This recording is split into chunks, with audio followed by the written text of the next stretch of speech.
E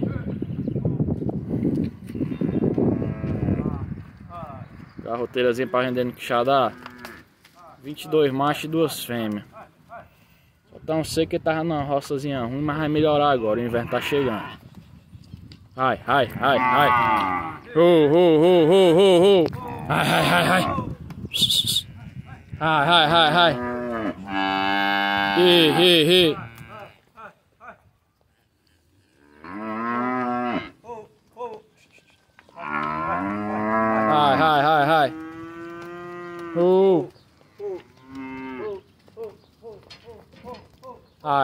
Ai.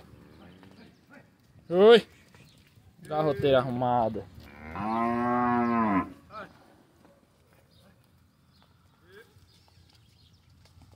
Oi.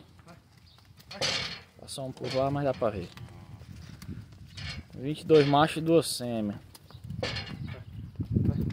Ai.